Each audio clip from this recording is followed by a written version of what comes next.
everyone! Welcome to my channel. So, for today's video guys, is gusto ko pag-usapan yung tungkol sa nangyari kay Francis Candiaye. As some of you guys know, magkakilala kami ni Francis Candiaye way back nung nandoon pa ako sa Pakistan nakatira sa mga in-laws ko. I think that was the second time na nag-tour si Francis sa Pakistan at talagang naglaan siya ng oras para bisitahin ako sa bahay ng mga in-laws ko, guys.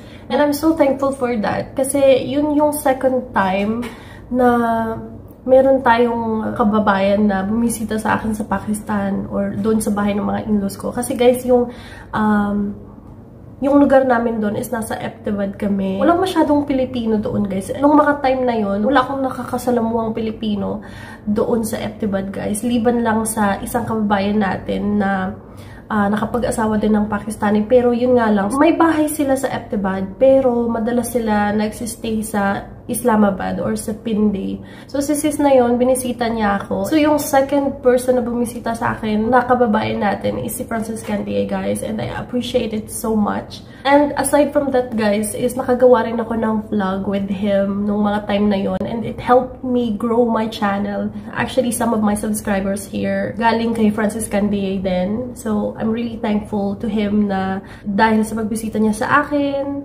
na tulungan din na mag-grow yung channel ko, yun. So, yun guys. So, let's go back to the main topic. Kasi, yung, ewan ko guys kung napanood ninyo, yung unang post kasi nakita ko sa Facebook, alam niyo sa totoo lang, kinabahan talaga ako. Kasi, I know Francis Candiaye, tapos yung mapapabalita na yun nga, naging biktima siya ng cartel, tapos sa Colombia, grabe naman, sa Colombia pa talaga. Nakakatakot talaga yun, guys. He is lucky na nalagpasan niya yung pagsubok na yun, guys, sa buhay niya. Yung ganung tragedy. Kasi, alam mo yun, nakakatakot talaga eh. Kung yun nga, nakagaya din ang sabi ni Francis doon sa yung mga vlog na nilabas niya na okay pa siya, is yung Colombia is actually the land of the famous DL. Yun, yung Lord. Yun, ayokong sabihin kasi baka mamaya bawal or something, diba? So, yun, isa sa pinakasikat, pinakamalaking tao pagdating sa ganong krimen is taga doon. So, kung yun nga, sabi nga ni Francis Candiaye, merong show sa Netflix. Narcos yung pangalan niya, guys. Yun, kung interested kayo, panoorin nyo. Kasi napanood ko lahat yun. It's a story about his life, kung ano man yung mga pinagagawa niya. At makikita niyo talaga kung gaano ka-brutal ang cartel sa lugar na yun, guys. Tapos involved yung mga politics doon, yung mga... Basta, kaya talagang nakakatakot, talagang kinabahan ako. At the same time, I'm so thankful na okay siya, na nakauwi siya, na safe siya. Kasi, hindi biro yung ganun, guys, ha. So, doon na tayo. Thank God, alhamdulillah talaga na okay siya, nakauwi na siya. Pero, hindi yun basta-basta, guys. Alam mo yung pinagdaanan niya, nagka-trauma siya doon. So, nakikita ko yung mga post ni Francis sa Facebook na parang nadidepress siya kasi dahil sa mga bashers niya. Alam niyo, guys, sa mga bashers ni Francis, this is not the right time to bash him. This is not the right time to bash the person. Especially na nanggagaling siya sa ganong klaseng trauma. Hindi nyo alam kung gaano kadelikado yung naging sitwasyon niya doon. Simple lang yun sa pandinig nyo na, oh, naging biktima, nakatakas, okay na. Pero hindi pa yun doon nagtatapos kasi magkakaroon pa rin talaga siya ng, alam mo yun, bad dreams, yung mga, kung maaalala nyo yung mga pinagdaanan niya, yung mga ginawa niya, paano makasurvive. Yung trauma nun, mahirap yun, guys. Kaya this is not the right time talaga to bully him. So, sana mag-isip-isip naman kayo. Tigilan nyo na yung pagsisisi nyo sa kanya. Kasi syempre, tao lang din naman si Francis kung ano man yung mga hakbang na ginawa niya na nag-result sa, yun nga, sa naging tragedy niya. Hindi naman talaga niya in-expect yun eh. Nag-iingat siya, of course, pero syempre, tao lang din naman siya.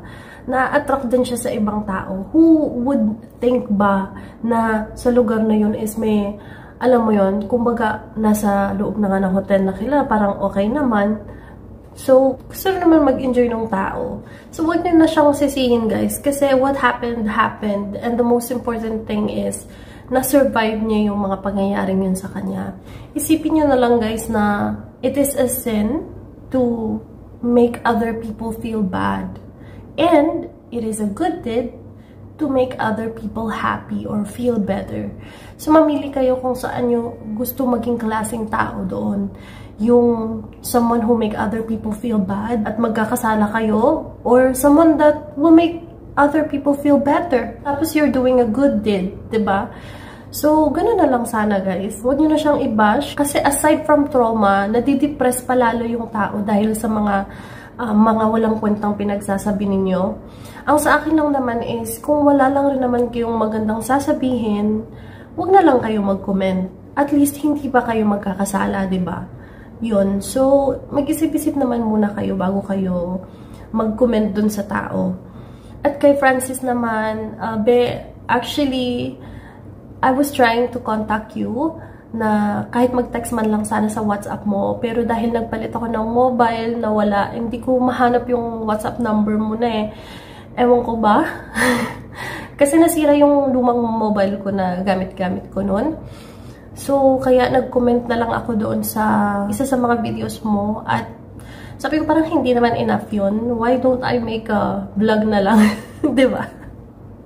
So, yung masasabi ko sa'yo, huwag mong intindihin yung mga pinagsasabi ng mga nagbabash sa'yo. Huwag mong i-entertain yung mga, alam mo na, yung mga comments na hindi ka aya-aya talaga. Lalo ka lang kasing madidepressed eh. I want you to know na I am so proud of you na kinuha mo. Kumbaga, you took the challenge to visit Colombia even though na alam mo na napakadelikado doon, just so that you can show us what Colombia looks like.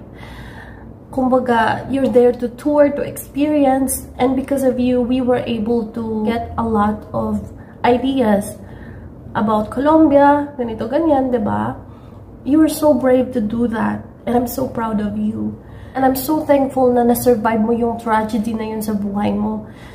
Na nakabalik ka pa rin, na you're still okay, that you're in the right mind still, and you shared your story. Hindi biro yun na you have a strong mind for that. Kaya naman, wag mo nang pansinin yung mga nang babash sa'yo. Wag mo masyadong dibdibin yung, kumbaga, if you know that it's going to be a negative comment, iwasan mo na lang siya nang hindi ka lalong ma-stress. Kasi sa ngayon, okay ka pa, strong pa yung mind mo, you are able to tell your story, pero pagka dinamdam mo, pag pinasok mo sa isipan mo yung mga pinagsasabi ng mga tao, that will drive you crazy. And don't let that happen. So, ewan ko lang talaga, but you know, ganyan naman talaga yung mga kababayan natin eh. Malala talaga sila mag-comment, guys. Pero gusto ko lang silang i-remind na, yun nga, sabi ko na, it is a good deed to make someone feel better, and it is a sin to make someone feel bad. Sabi nga, our mouth is the sharpest weapon that we have. Kasi whatever comes out to it, it penetrates deep through doon sa tao na pinagsasabihan natin. If it is good words that comes out of our mouth towards someone else, that words will make that person happy, will change his life. But if we say bad things towards the person, that will definitely also change his life, make him feel bad, make him feel sad, make him depressed, and maybe, you know, he will decide to kill himself. So that's why yung bunganga natin is the sharpest weapon that we have. And yun yung laging pinapaalala sa atin na we have to be careful of, you know, what we have to say to someone else. We should always think twice, thrice, 4 times, 5 times before saying the words. Kasi words are simple but it's sharp. Nagpe-penetrate talaga siya sa kaluluwa mo, guys. So, sana, huwag naman tayong padalos-dalos. Let's give it a rest na lang and say, Alhamdulillah, na yung kababayan natin na naging biktima sa ibang bansa is nakasurvive. yun dapat yung lagi nating iniisip. Yun lang naman guys ang gusto kong sabihin. Kasi naaawa ako kay Francis nababasa ko yung mga post niya, yun nga na sa Pinas pag kami nangyaring masama sa'yo, ikaw pa yung sisisihin. Na-experience ko rin naman talaga yung mga ganun. Sa atin kasi maraming perfectionist talaga. Hindi naman lahat, but you know, some people are. Gusto ko lang magpaalala sa mga namabash kay Francis kasi naaawa ako dun sa tao Lalo lang siyang nadidepress sa mga pinaggagawa ng mga bashers niya.